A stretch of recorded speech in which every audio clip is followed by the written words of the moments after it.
Hey niños, ¿qué hay para cenar? Hi kids, what's for dinner? En este episodio por fin lo hemos descubierto, y es que para cenar hay un jamón, vino caro y un montón de misterios. Hola, muy buenas a todos, aquí Coyboy. Os traigo para este vídeo mi videoanálisis comentario del episodio número 6 de esta gran serie, Severance. Este episodio comienza con Mark describiéndole a Regabi lo que vio en los saltos de conciencia que tuvo en el último episodio, porque como hemos visto hasta ahora, la reintegración se ha mostrado de esa forma, como una especie de solapamiento de la realidad, en la que Mark en su día a día iba teniendo saltos en los que iba solapando los recuerdos y los iba moldando a la realidad, creando esta especie de sensación, como si ambas cosas estuvieran sucediendo simultáneamente, como por ejemplo, cuando no sabe distinguir si está en la oficina hablando con Ellie o en su sótano con Regabi.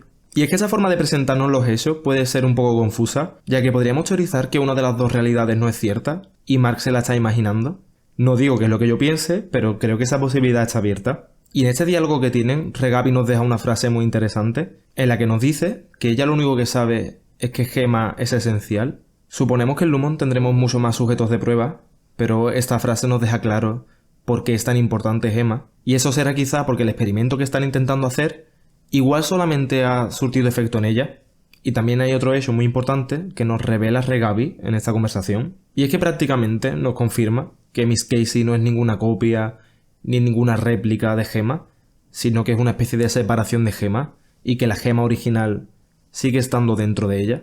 Las personas del fandom que disfrutan del tipo de teorías de que todo es mentira y que nada está ocurriendo, simplemente son las imaginaciones de personas que están en un psiquiátrico y que el Lumon realmente es un psiquiátrico en el que se tratan a personas con depresión, y quizás estas personas imaginan todas estas situaciones o trastornan la realidad para darle todo este contexto de misterio cuando realmente son personas desequilibradas, pueden estar de enhorabuena. La mención que hace Mark a la fase de negociación del duelo creo que podría dar cabida a este tipo de teorías, ya que podríamos imaginar que toda esta historia que vemos en Lumon podría ser generada por la mente de Mark intentando negociar consigo mismo la posibilidad de volver a ver a Gemma. Y me gusta cómo describe esta fase del duelo, en la que haces una especie de tratos y negociaciones contigo mismo para poder justificar de alguna forma que si cambias, esa persona va a volver. Y quiero destacar cómo menciona el beber menos, ya que me parece que en la serie ha mencionado varias veces que quizá Mark podría tener un problema con la bebida. En el primer episodio de la serie, Devon menciona que Mark y su padre ambos tenían una fijación por el whisky. Mark and my dad used to have whiskey as life, cargo and flask. Incluso más adelante, en la primera temporada, vimos como Mark en un arrebato cuando estaba borracho rompió las fotos de Gemma. Es solo un detalle, pero me parece interesante mencionarlo para que lo tengáis en la mente por si quizá tiene relevancia más adelante. Continuando con el episodio, vemos como Dylan le cuenta a Mark y Ellie lo que descubrió en el episodio pasado, que hay un ascensor especial en el que solamente se puede bajar y que Irving estaba investigando. Y me ha encantado ver que no haya rencores por los conflictos que tuvieron en el episodio pasado, y que hayan sabido limar asperezas y continuar como una pequeña familia disfuncional, y que pese a que en el capítulo anterior se tiraran mierda, hayan sabido mirar por el bien común y llevarse bien. Incluso demasiado bien, porque ya vemos que Mark y Ellie incluso han mantenido relaciones por fin. De hecho, en esa oficina no trabaja nadie, todo el mundo está ahí pelando la pava. El propio Dylan vemos que sin trabajar nada ha vuelto a tener derecho a una reunión con su mujer.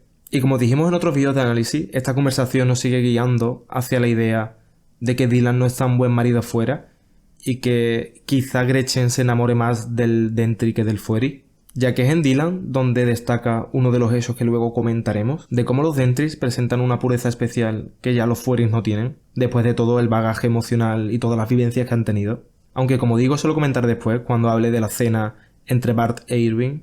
Pasando a hablar del señor Milkshake, y es que en este episodio le lanza una advertencia a la señorita Wang y nos revela que ella está allí haciendo una especie de prácticas gracias a una beca, y de que Milkshake es su tutor, por lo que no debería centrarse tanto en corregirle su trabajo y centrarse en sus propias prácticas, lo que es una declaración de intenciones total, diciéndole de tú céntrate en lo tuyo, que como me toques lo que no me tienes que tocar, vamos a acabar mal.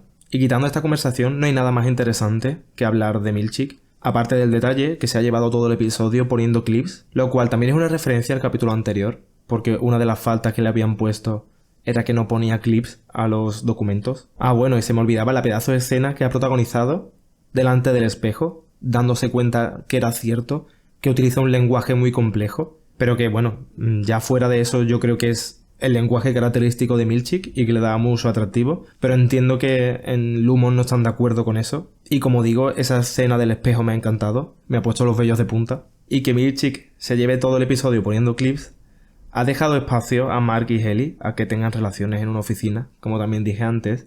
Pero después de estas relaciones vemos como Mark empieza a tener síntomas de la reintegración, exactamente los mismos síntomas que tuvo Petey: la tos, el sangrado de nariz, el solapamiento de ambas realidades, o bueno, mejor dicho, la sensación de solapamiento, porque realmente una de las realidades son recuerdos, lo que nos lleva de vuelta al sótano de Mark con Regabi, la cual se da cuenta de que hay riesgo de hemorragia, lo que podemos suponer que le ocurrió a Petey. De hecho, un detalle curioso es que a Mark, después de estas sesiones de reintegración, vemos que le entra mucho hambre, lo cual también le ocurría a Petey. Y es que, como podéis recordar, antes de su muerte, en la gasolinera estaba intentando buscar comida y dijo que necesitaba fichas para poder comer, al igual que dentro de Lumon.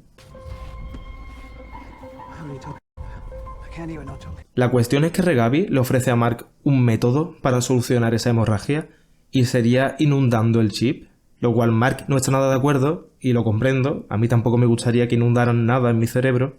Y después de que Mark abandone su casa, pasamos a la escena que más me ha gustado del episodio. Bueno, y más que la escena, podríamos agruparlo en la cena que tienen Irving y Bart. Bueno, y se me olvidaba mencionar a Fields, el marido de Bart. Y es que desde el primer momento, desde que Bart le abre la puerta y lo primero que hace es preguntarle ¿quién coño eres?, para engañarlo y hacerle una broma, me ha parecido magnífico. Y es que el personaje de Bart no puede ser mejor. Ya luego comentaré bien todo lo ocurrido en la cena y todos los misterios que nos deja y las respuestas que nos deja. Y es que la cena ha tenido mucha tensión, porque desde que Irving entra, lo primero que le dice Fields es que ¿qué le vio tu Dentry a este filisteo?, creo que le dice. Lo cual no sé muy bien qué significa, pero ya desde el principio le dice como ¿qué le viste a ese tío? Bueno, ahora que lo pienso, no lo voy a buscar porque estoy en plena grabación, pero creo que filisteo es el típico insulto que utiliza la gente religiosa, lo cual encajaría con Fields, ¿no? Porque según parece es muy religioso. Y conocemos que Fields es muy religioso gracias a la pregunta de Irving, el cual le pregunta a Burt por qué decidió trabajar en Lumon. Y entre ambos le cuenta la historia de cómo Burt se empezó a preocupar por si iría al cielo o al infierno, ya que admite delante de Irving de que hasta ese momento se había comportado de una forma muy desvergonzada, según nos dice, lo cual no sabemos muy bien a qué se refiere. Lo importante es que después de preguntarse eso, justo fueron a la iglesia y el sermón iba sobre la separación y de cómo la iglesia considera a los Dentrys individuos separados, los cuales también tienen derecho a su propio juicio, y de cómo el Dentry tendría derecho a ir al cielo aunque su fueri sea un pecador. Y me parece increíble cómo le da mucho más trasfondo a la separación, incluso en ámbitos que no habíamos pensado antes, y de que de algún modo esto puede encajar con los ideales de Kier, y de cómo la separación puede ser una segunda oportunidad para arreglar los errores que hayas cometido en tu vida, y de cómo puedes crear una versión de ti mismo que sea feliz, que sea pura, que no tenga ese bagaje emocional, que no haya tenido ese trasfondo negativo que hace que las personas se pudran. Y utilizo el verbo pudrir para hacer referencia a las frases que tiene Kier. Y creo que esto también se relaciona directamente con el discurso que le da Milchick a Mark en su casa. The Mark I've come to know at Lumen is happy. The solace you have given him down there will make its way to you. Bueno, y ahora que digo esto se me ha ocurrido una teoría, y es que pienso que lo que quería conseguir Kier puede ser muy diferente de lo que quiere conseguir James Egan. Y es que quizá lo que hace Lumon ahora difiere mucho de lo que quería hacer originalmente Kier.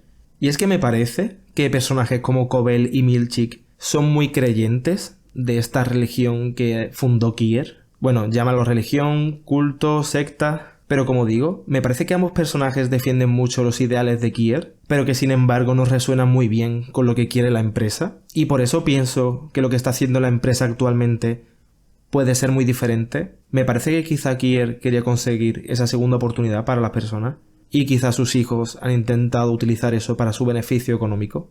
Bueno, es una teoría así rápida que se me ha ocurrido, no sé qué pensaréis. Bueno, continuando con la cena, Burt comenta que por eso eligió trabajar en Lumon, para que haya una versión de él que sí puede ir al cielo con Fields. Aunque no son solo Burt e Irving los que están cenando, también vemos que Mark va a cenar a un restaurante porque tiene mucha hambre por la reintegración, y es Elena la que visita a Mark en medio del restaurante. Intentaré resumir esta escena un poco más rápido para que no me quede un vídeo larguísimo. Y lo que quiero comentar de esta es que no sé muy bien qué es lo que pretendía Elena. Por una parte pienso que creo que quería chincharle y pincharle para ver si confiesa que se está reintegrando, porque puede ser que de alguna forma se huelan algo, aunque por otro lado quizás solamente quería interactuar con él porque siente algo por él, o quizá ambas posibilidades. El hecho es que esto convence a Mark, y como veremos luego, y se atreve a hacer el proceso de inundación del chip, que fue el que le comentó Regabi antes.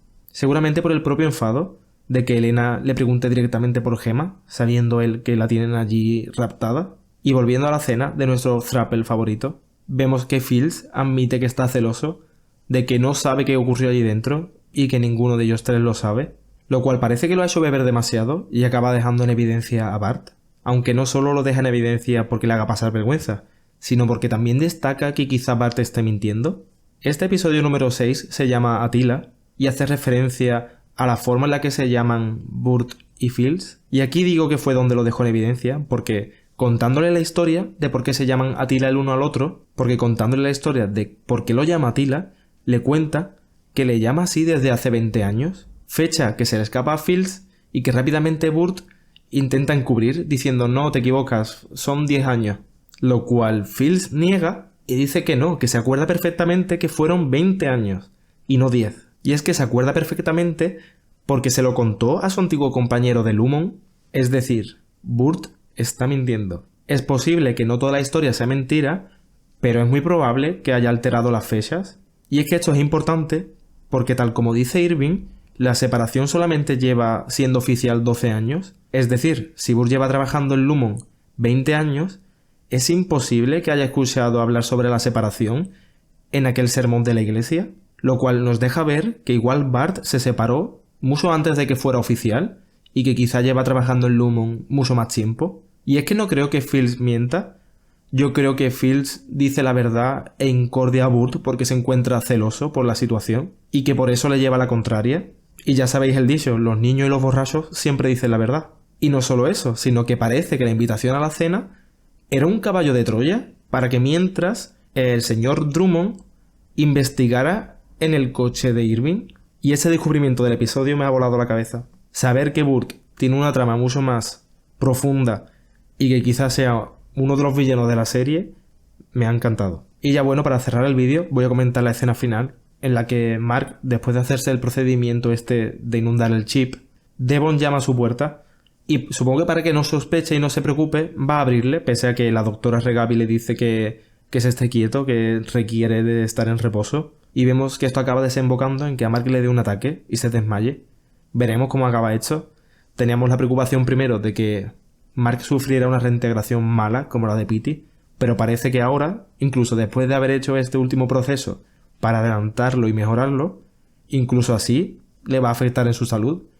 Esperemos que no muera ni acabe muy dañado, porque según vemos en la escena parece que le cuesta mover la mano. Esperemos que no se quede estado vegetal ni nada de hecho. Por aquí dejo el vídeo, espero que os haya gustado. Os recuerdo que si os gusta este tipo de contenido podéis suscribiros y dejar un like. Y ya sabéis, portaros bien, que tengáis un buen fin de semana y hasta luego.